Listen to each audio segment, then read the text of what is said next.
Not that it really matters.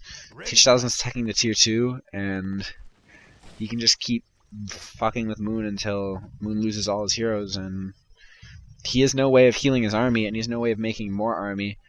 So he's just going to keep getting worn down until it's over. He's marching around these Ancient of Lores like he knows what's up, but he doesn't know what's up. They're like, what, I got a cane? Eat some trees, bitch. Yeah. That's what Ancient of Lores say. I produce the most imbalanced units in Warcraft. What you got on me, fool? Our forces are under attack. Yeah. And then not only that, these cute little Ancient of Lores look like old fat guys in a retirement home. Fucking A. Look at him eat those trees, shoveling them down, fatty. Whatever, I don't really care what you say about my race, because your race is a bunch of morbidly obese trees, so you got nothing on me. Night Elf.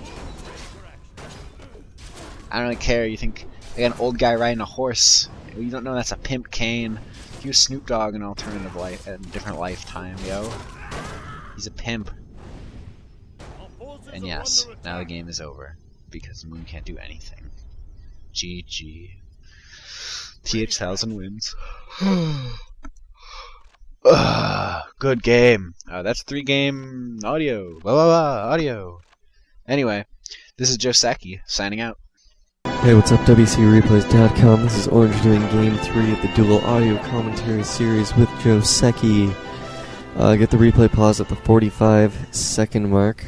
Obviously this is going to be a quicker game, because close spawn Turtle Rock, but I'll go over several aspects that the human player changes and what the Night Elf player does and adapting to the strategies and blah blah blah.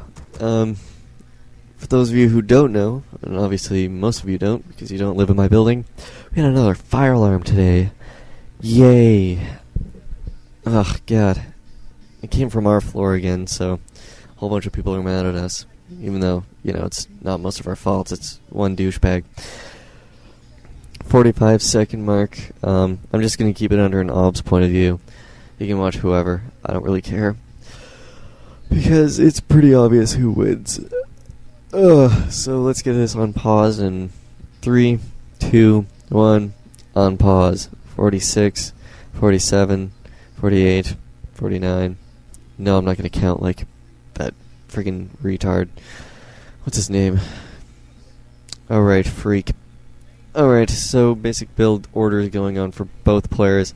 What I've done recently as a Night Elf player is I've actually kind of adapted my build to put the Altar of Elders a little further up and like right under the Ancient of War, so that the hero can't really fit through the little gap, and all that can happen is footmen can fit through there, and that just kind of gives you a little bit of time to stall the towers from going up.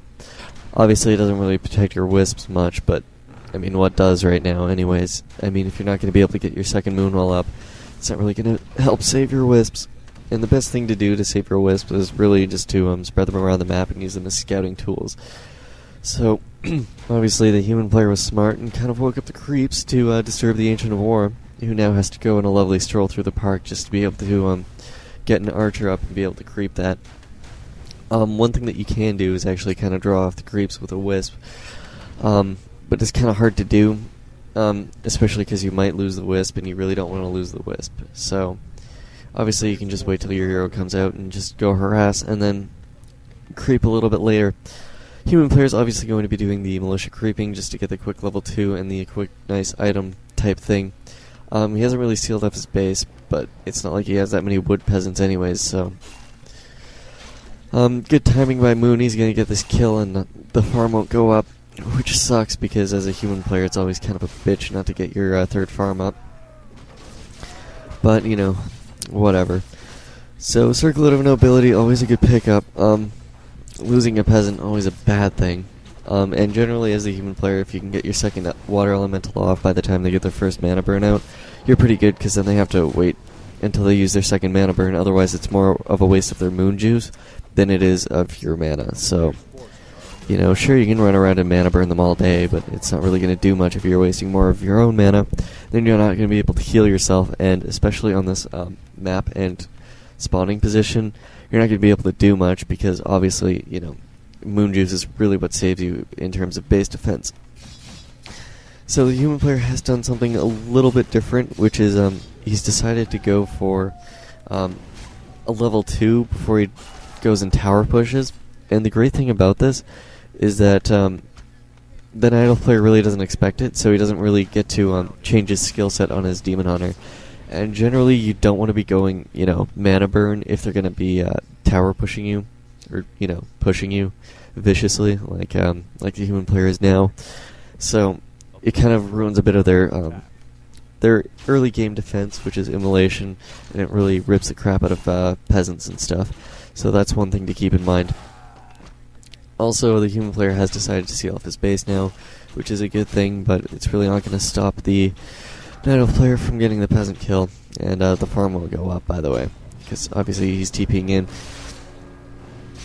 So, generally, the main point of this strategy is to basically end the game, which is why he's stalled off his tech.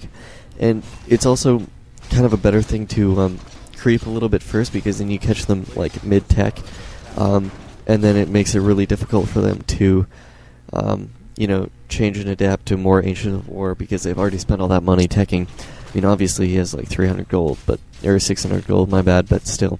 Also, it allows you time to get defend, which is pretty vicious in terms of being able to pick off archers and being able to focus fire random crap. And focus firing random crap is always sweet. So, more hero running and chasing. One thing that it's always good to have is dust, which is why pushing a lot earlier is actually a little more imbalanced. I mean, if they go mana burn first, then they're screwed, and then you don't even have to purchase dust because it's not even going to get to nighttime by the time the game ends. But I have found that it's a good idea on this map not to go Demon Hunter, and the reason being is because Demon Hunter isn't really that good at picking off peasants. The best thing that I do is I actually use the Warden, and the reason being is because the shop is actually handy to you in more ways than one, because not only can you get clarity potions and actually, you know, do something with your Warden and Shadow Strike peasants, and they go down pretty quickly to focus fire, and so do footmen because they're pretty weak in terms of hit points and stuff. So that's one thing to keep in mind, is that you don't always have to go Demon Hunter on this map. I've always found it's a bad idea to go Demon Hunter on this map, unless you know it's cross spawn, which is pretty hard to do without hacks. But obviously, the point of this is to end it before they